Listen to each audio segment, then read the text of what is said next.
수도권과 비슷한 흐름을 가져갈까요? 아니면 어떻게 보십니까? 아니라고 봅니다. 아니다. 예. 그럼 좀 수도권과는 별개로 움직일 거라고 보시는 거군요. 항상 얘기 드렸던 게 심리와 유동성은 수도권에서 더 중요하고 지방은 공급이 더 중요하다라는 얘기를 드렸죠. 지방도 더 지방일수록 공급이 중요하다. 그래서 지금 이미 많이 상승한 데들도 꽤 있어요. 공급이 없는 곳들은. 울산 가던데요, 사람들? 울산 저는 나쁘지 않다고 봅니다. 네. 그게 울산에 가는 게 두 가지 이유에서 나쁘지 않다고 봅니다. 일단 입주 물량이 없어요. 첫 번째로는 입주 물량이 없는 게 첫 번째고, 그리고 두 번째로는 세 개구나. 두 번째로는 부산과 울산이 동시에 입주 물량이 없거든요. 동시에 입주 물량이 없기 시작하는데 울산이 한 올해만 입주 물량이 많고 작년 재작년에도 입주 물량이 별로 없었어요. 근데도 울산이 못 갔단 말이에요. 그 이유는 부산의 입주 물량이 많았기 때문에 그 부산의 입주 물량이 울산을 누른 거, 어차피 인접 도시잖아요. 누른 거라고 저는 생각을 하거든요. 눌렀기 때문에 못 올라서, 그럼에도 울산에만 살아야 되시는 분들이 전세가는 올리면서 살았어. 그래서 울산이 전세가가 생각보다 좀 붙어 있는 상황입니다. 부산 대비했을 때. 그래서 똑같이 공급 물량이 없어져도, 물론 부산이 울산보다는 대장조시니까 부산은 부산대로 또 갈 수도 있지만, 울산이 투자금이 조금 적게 들면서 갈 수 있는 거는 부산과 울산과 비교했을 때 울산이 좀 더 나은 상황일 수 있겠다라는 생각이 두 번째고요. 네.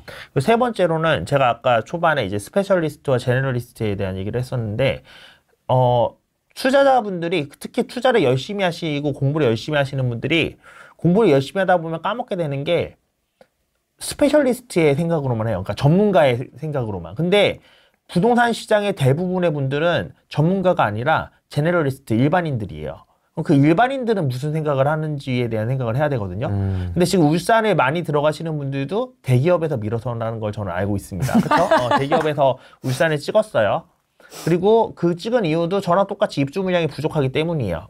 왜냐면 그 명확히 나와 있잖아요, 표에. 그리고 지방이 입주 물량으로 움직인다는 것도 저뿐만이 아니라 얘기하시는 분들이 이미 벌써 꽤 많았었고, 그러면 그들 입장에서 이 울산에 밀 수 있는 충분 조건이 맞춰진 거거든요. 그러면 대부분의 사람들이 그 생각을 가지고 움직이면 실제로 그렇지 않더라도 그 일이 일어나요.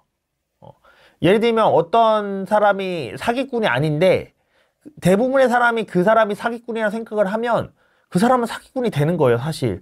깜빵에도 보낼 수 있어요. 그거랑 똑같은 일들이 부동산 투자 시장에서 일어나거든요. 그렇기 때문에 저희 정치권 뽑힌 사람들, 국회의원들 봐도 저희 생각에는 이성적으로 스페셜리스트 관점을 봤을 때 저놈을 왜 뽑아놨어 싶은데 그 정치판도 선거권을 가지신 분들, 투표권을 가지신 분들도 제너럴리스트들이 훨씬 더 많잖아요. 그러니까 말도 안 되는 결과가 나오는 거거든요. 그들이 생각하는 대로.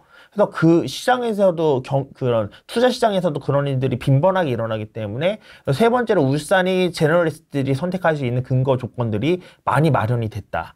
그렇기 때문에 저는 나쁘지 않다고 보는 편입니다.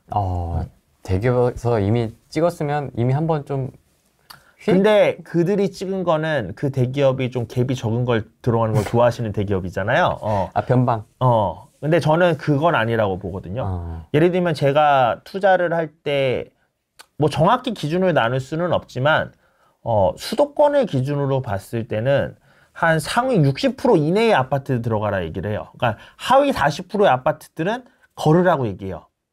그 별로 안 오른다고. 근데 지방 같은 경우는 그게 30에서 40% 정도로 줄어들어야 된다고 생각을 하거든요. 상위? 예. 그러니까 그 밑에 아파트들은 잘 안 오른다고 보는 게 제 관점입니다. 근데 그들이 들어가는 건 이 하위일 가능성이 높기 때문에 좀 우리랑은 다르다라고 생각을 해도 된다고 봅니다. 그러면 그 상위 30~40%는 가격대로 기준을 잡으면 되나요? 예, 맞습니다. 예. 왜냐하면 이게 서울은 좀 더 수도권에 그러니까 폭을 넓게 보는 게 경쟁이 계속 일어나요. 이런 거죠. 금은동이 있어요. 이거 제가 금은동 이론이라고 제가 만든 건데 금이 3원이고 은이 2원이고 그 동이 1원이라고 할게요. 그럼 사실 가치를 봤을 때 금이 제일 비싸고 은이 그 다음이고 동이 제일 마지막이니까 가치도 3원, 2원, 1원 잘 매겨져 있단 말이에요. 근데 거기서 뭘 가질래 라고 하면은 나 3원 내고 돈이 다 있다는 가정하에 나 3원 내고 금 가질래 라고 하는 사람이 당연히 몰려들 거예요. 그러면 금은 5원, 6원, 7원이 됩니다. 근데 금은 하나밖에 없잖아. 세 명이서 다툼하다가 한 명이 결국에는 뭐 10원 주고 샀어. 그럼 은이 남는단 말이야. 은과 동이 남는단 말이야. 그러면 은에서도 경쟁을 잃어. 그래서 둘이 싸우기 때문에 은 가격도 원래는 2원이지만 5원 뭐 이렇게 해서 될 거예요. 근데 동은 한 명만 남았죠. 그럼 1원에 사는 거예요, 그럼.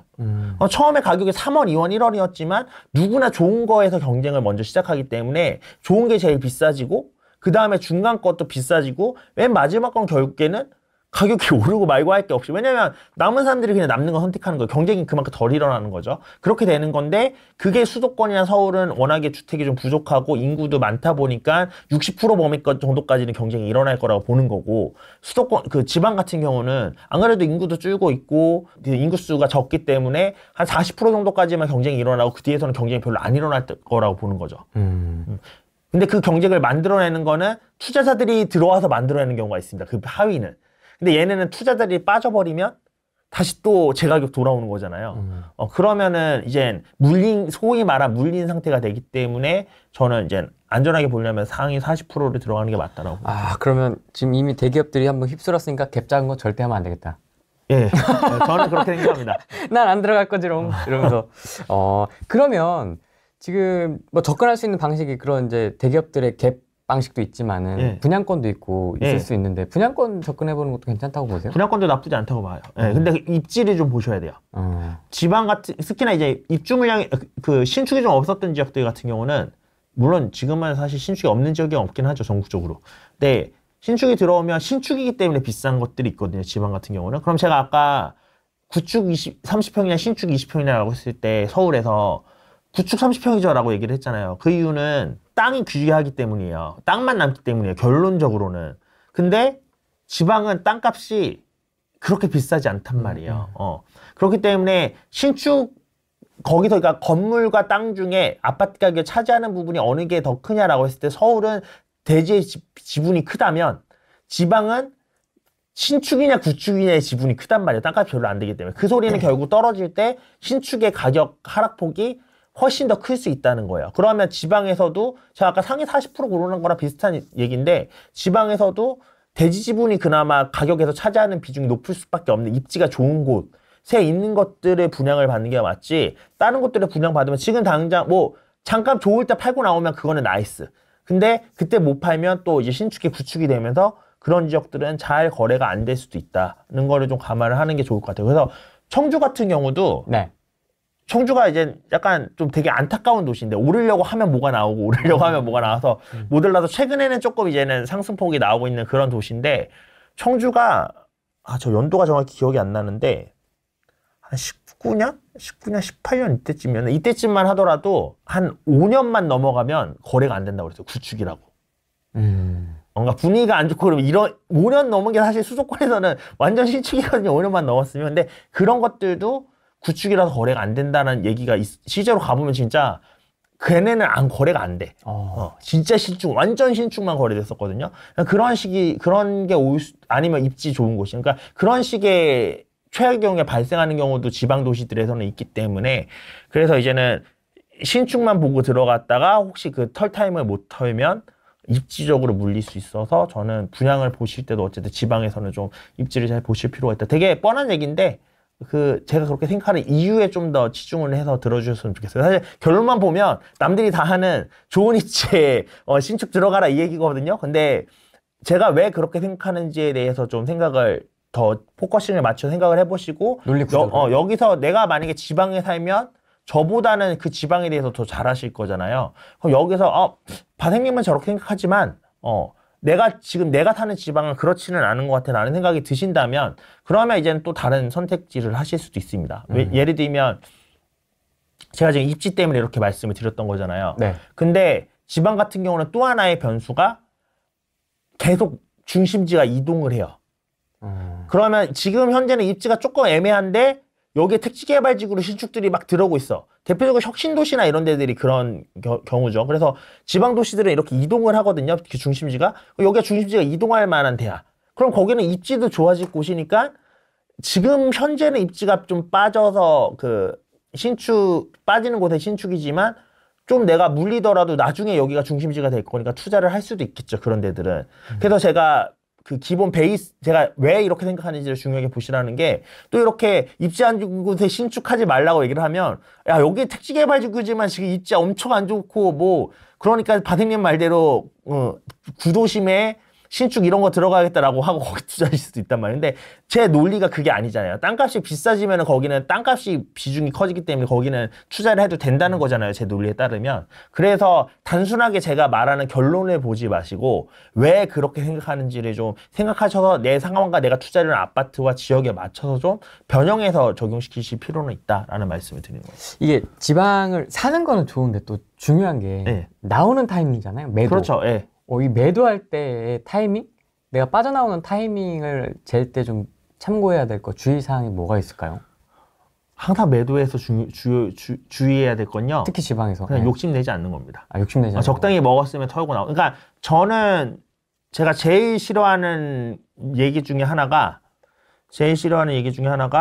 살 때부터 팔 때를 정해놓고 나는 들어간다. 이런 말 하는 놈들은 저는 다 전문가 아니라고 생각하거든요. 되게 많이 들었는데. 아니, 생각해보세요. 내가 2년 뒤에 팔 거라 생각하고 투자를 했어. 근데 갑자기 2년 뒤에 금리 인하가 시작되면서 집값이 미친 듯이 오르기 시작해요. 네. 털 거예요? 아니요. 안 털어야죠. 보유했다가 더 많이 벌고 팔아야죠. 그러니까 내가 2년 뒤에 팔려고 했는데 갑자기 정부에서 규제가 미친 듯이 때려서 그 양도세가 뭐 80% 올라갔어. 팔 거예요? 안 파실 거잖아요. 그러니까 살 때부터 팔 때를 정해놓고 간다는 거는 미친놈들이 말도 안 되는 소리인 거고 그거를 이제 현실적인 단어로 바꿔서 얘기하면 네. 그냥 욕심 안 내고 판다. 그러니까 나는 내가 살 때부터 팔 때를 정했다는 건 나는 그냥 욕심내지 않고 내가 생각한 적정한 가격대가 되면 욕심내지 않고 팔 거라는 말이 사실은 좀 더 현실 실전 투자에 가까운 얘기지 팔 때부터 그 날짜에 꼭 팔지 않거든요. 저도 그렇고. 그래서 그거는 상황 따라 대처하는 건데 이제 대부분 물리치는 이유는 결국 조금이라도 더 먹으려고 욕심을 내기 때문에 그런 거예요. 그래서 제가 20년 때 솔직히 제가 20년 때 제 블로그 와서 보시면 아시겠지만 2020년도에 제가 그 초에 썼던 글이 앞으로 떨어질 이유가 보이지 않는다였어요. 올해 20년 동안. 기억났습니다. 그쵸. 그때 어디 서울경제TV인가도 나왔어서 그때 했을 때잖아요. 그래서 앞으로 떨어질 이유가 보이지 않는다 해서. 근데 저는 2020년부터 팔고 있었단 말이에요. 제가 오를 걸 알고 있었다고요. 2020년에. 근데 왜 팔기 시작했었겠냐고요. 왜냐면 내가 가진 물건이 많으니까 이거를 1년 내에 다 털 수는 없고 그가 지금부터 조금씩 털어 나가야지 내가 생각하는 끝인 23년, 22년에 다 털 수 있겠다라고 생각을 해서 그때부터 털기 시작했던 거였단 말이에요. 근데 대부분의 분들은 20년에 또 오른다고 하니까 안 털고 또 보유하잖아요. 그러니까 후두개 맞는 거예요, 사실은. 가자. 무슨 소리 더 가는데 왜 파시나요? 뭐 그렇죠. 그런 질문도 진짜 많았어요. 근데 그렇게 하셔야 된다는 거예요. 그래서 사실 이 욕심을 버려야 된다는 게 제가 드릴 수 있는 왜 이렇게 전문적이지 못한 얘기를 해줘 이렇게 얘기하실 수 있는데 진짜 그게 답이에요, 진짜. 그게 답입니다. 갑자기 생각난 건데 이거 한번 자료 한번 볼까요? 그때 김종갑. 갑자기 생각났어요. 오를까 내릴까 부동산 토크 배틀이었습니다. 그때. 맞아. 네, 사회자가 한 분이 계셨었고 이렇게 김종갑 대표님하고 바람의 색상님하고 이렇게 했었던. 맞아요. 네. 이때가 19년 12월이거든요. 이때도 맞아. 예. 그 같은 맥락. 그때 저는 이제 2020년에 글로벌 경제 지표가 엄청 안 좋았었거든요. 그래서 그때 김종갑 위원이랑 하명지 지방 그 랩장은 경기가 안 좋기 때문에 2020년 집값이 떨어질 거다라는 거였고, 네. 저는 경기 좋은 거랑 집값이랑은 사실 그렇게 크게 상관이 없다. 네. 근데 2020년에는 그때 이유 들었던 건 정확히 기억이 안 나는데, 근데 그렇기 때문에 이런 이유 때문에 2020년에는 오를 가능성이 오히려 더 높다라고 베팅을 했었는데, 뭐 어쨌든 제가 맞기는 했었죠.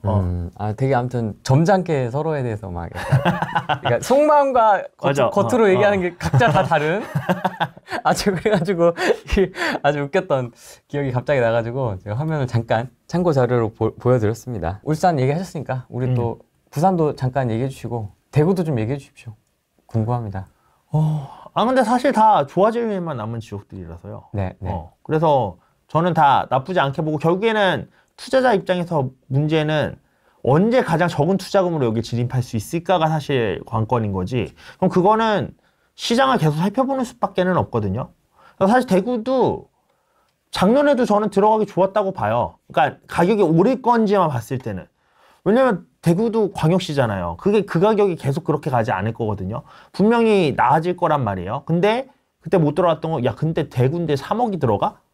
이런 것들은 사실 못 들어갔던 거잖아요. 투자금 때문에. 그러니까 결국 여러분들이 궁금해 하시는 거는 언제가 제일 좋은 타이밍일까요?인데 그거는 저도 몰라요. 근데 중요한 건 대구는 아직 조금 더 남긴 했지만 입주장이 끝나가고 있고 울산과 부산은 이제 올해면 입주장이 끝나고 그러면 솔직히 얘기를 했을 때 좋아질 일밖에 저는 안 남았다고 생각을 합니다. 확실히 좀 수도권하고 다릅니다, 분위기가. 예. 확실히. 그래서 제가 이것도 후랭이 TV에서 나왔던 건데 제가 썼던 좀 장기적인 시나리오 그때 당시에 올해 제가 마지막에 작년이었나요? 작년 말쯤에 나와서 제가 좀 장기적으로 시나리오를 썼던 게 우리 이번 상승장도 부산 대구 사람들이 사실 수도권의 상승장을 시작시켰거든요. 왜냐면 수도권이 안 좋을 때 부산 대구가 엄청 좋았어요. 2009년도부터. 그래서 거기서 유동성 개인들이 쓸 수 있는 돈이 쌓이면서 그 돈이 수도권으로 몰려 들어오고 또 이제 전세가와 매가가 붙어 있는 그런 상황들이 형성이 되면서 수도권의 상승이 시작됐다고 저는 보는 편이거든요. 결국 이제 그 전체적인 유동성도 있지만 유동성이라는 게 흐름도 있잖아요. 아까는 이제 전체적인 유동성의 양으로 봤을 때 이렇게 쌓여가기 때문에 이것보다 튕겨 올라가면 다시 좀 제자리로 찾아오려는 경향이 있고 더 내려가도 제자리로 올라오려는 경향이 있다라고 말씀을 드렸던 거였는데 네. 이게 우리나라 내에서도 흐름이란 게 있잖아요. 글로벌적으로도 흐름이 있고 근데 그 흐름이 아마 좀 투자를 19년도 뭐 18년도부터 시작하셨던 분들은 수도권에서부터 흐름이 시작돼서 지방으로 퍼져내려가는 흐름만 보셨을 거예요. 그래서 전국 어디도 안 오른 곳이 없었잖아요. 근데 그 주체는 사실 수도권 분들이었단 말이에요. 수도권에서 집값이 많이 오르니까. 근데 그 전에는 이 주체가 대구, 부산이었어요. 그들이 흐름이 이제 수도권을 타고 올라가서 다시 밑으로 쭉 내려간 거였단 말이에요. 그러면 이번에도 입주 물량으로 봤을 때는 부산이랑 울산이 먼저 부족하단 말이에요. 그 다음에 대구 정도 부족하고 뭐 이런 식으로 번갈아 가는데 그러면 제가 그때 긴 시나리오로 봤던 게 울산, 부산 보던 사람들이 더 볼 거 없나 보다가 뭐 대구도 볼 거고 대전도 볼 거고 이러다가 수도권까지 역으로 올라오면서 수도권이 상승장이 시작할 수도 있다라는 얘기를 그때 드렸었거든요. 왜냐면 그때는 데드캣 바운스의 가능성을 제가 좀 더 강하게 얘기를 하던 시기였기 때문에 그렇게 해서 침체장이 오면 침체장은 조금 더 갈 거잖아요. 그래서 침체장이 오면 실제적으로 수도권이 25년부터 전체적으로 봤을 때 입주 물량이 없는데 과거 사례를 봐도 입주 물량이 없다고 해서 바로 오르진 않아요. 침체장이 오면. 그러면 한 1, 2년 정도는 텀이 있거든요. 네. 그럼 그 시기 동안 지방은 이미 입주 물량이 부족했고 제가 지방은 입주 물량에 솔직하게 가격이 반응한다고 그랬잖아요. 그러면 거기서 모인 유동성이 역으로 수도권에 올라와서 야 이제 수도권이 제일 싸네. 우리 대구도 얼마고 부산도 얼마인데 수도권이 이만큼이네 라고 하면서 역으로 수도권 진입을 할 수도 있다는 거죠. 그러면서 수도권 상승장이 오를 수도 있을 것 같다라는 시나리오를 그때 한번 말씀을 드렸었는데 그렇게 될 수도 있는 가능성도 저는 없지 않다고 봅니다. 이게 되게 재밌는 게 지방 투자자분들은 지방에서도 투자하고 수도권도 올라오시거든요. 맞아요. 예. 근데 수도권 분들은 수도권만 하시는 경우가 좀 많은 느낌? 그렇기 때문에 수도권이 심리랑 유동성의 영향을 더 많이 받는 거예요. 왜냐면 누구나 투자를 할 때 좋은 거 오래 가지고 가도 괜찮을 만한 확신이 있는 거에 투자를 하고 싶어 하잖아요. 근데 그게 수도권이란 말이에요. 지방보다는. 그렇기 때문에 지방에 투자자들이 많이 있을 수밖에 없고 그렇기 때문에 유동성이나 심리 같은 투자자들이 직접적으로 영향을 받을 수밖에 없는 것들이 건드려지면 수도권이 사실 영향을 제일 많이 받는 거예요. 그리고 그렇기 때문에 지방이 상대적으로 입주 물량에 솔직하게 가격이 움직일 수밖에 없는 거고요.